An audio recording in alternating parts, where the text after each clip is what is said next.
तुम्ही कसे आहेत? मजेत असताल? मी पण मजेत आहे. लेट ब्लॉग घेतला. ब्लॉग घ्यायचं कारण पण असंच आहे की मी मागच्याही ब्लॉगमध्ये एक गोष्ट सांगितली होती आपल्याबद्दल.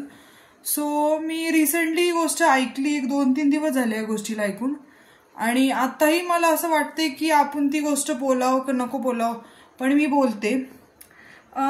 एका 4 वर्षाच्या मुलीवर ज्या गोष्टी नाही म्हणायच्या त्या गोष्टी सुद्धा झालेल्या आहेत. सो आपण खरंच एक गोष्टीसाठी काळजी घेतली पाहिजे स्वतःची, की खरंच लहान मुलांना पाठवणं खूप म्हणजे रिस्क आहे का काय माहित नाही मला आजच्या जगात.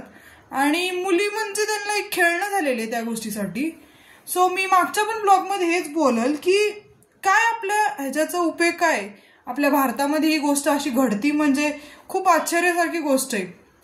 आणि प्रत्येक वेळेस हीच गोष्ट घडती. साधारण कितीतरी गोष्ट मागच्या पण एक नर्सच्या ह्याच्यावर पण झालं होतं.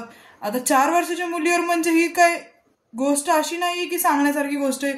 सो प्रत्येक वेळेस ते पण शेजारी सांगलीच्या एका गावात तिची आजी काम करत होती. त्या माणसाने तिच्यावर एक डोळा ठेवला होता. साधारण ती लहान मुलगी खेळत होती. सो ते बघता बघता बदामाचं झाड होतं, त्यातलं ते बदाम फोडत होती. ते फोडता फोडता त्याचं लक्ष तिच्याकडे गेलं. त्यांनी तिला एका शेडमध्ये नेऊन तिचा ह्याच्यावर जबरदस्तीचा प्रयत्न केलेला आहे. ही गोष्ट सुद्धा बोलायला लाज वाटते. प्रत्येक वेळेस ही गोष्ट घडायला लागलेली आपल्या आयुष्यात. खरंच मुली सेफ आहेत का? अरे बाहेर शाळेमधल्या मुली पण आज भीती वाटतात त्यांना शाळेच्या बाहेर जायला, व्हॅनमध्ये, शेजार पाजार पण आपण हेच चाललेलं आहे. अरे प्रत्येक वेळेस हीच गोष्ट आणि हीच घटना जर घडत झालेली तर आयुष्यात काहीच उपयोग नाहीये मुलींचा. आणि तुम्ही हे सगळे, मी कुणाला काय बोलत नाही, हे डे सेलिब्रेट करण्यापेक्षा ना प्लीज स्वतःची काळजी घ्या, सेफ्टी राहा, सेफ राहा फर्स्ट. त्याच्याशिवाय काहीच नाही आजच्या जगात. आणि एक सांगायचं कारण म्हणजे की प्रत्येक वेळेस ब्लॉगमध्ये मला पण सांगायला हे चांगलं वाटत नाही की अशा अशा गोष्टी आपण बोलतो, ऐकतो.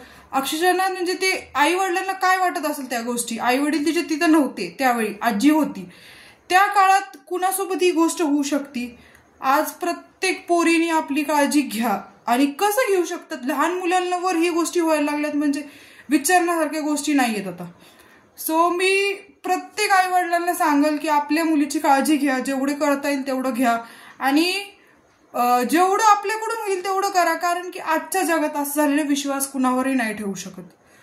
जर माणूस एक जर मुलीवर डोळा ठेवून आहे, आज बाहेर असू दे, कुठल्याही गोष्टीच असू दे, आपल्याला बाहेरच्या गोष्टीत पण कळतात, पेपरमध्ये बातम्या येतात, टीव्हीला बघते. मला ही 2-3 दिवस झाली ही गोष्टी घडती, हे मला ऐकून कसं तरी वाटतंय.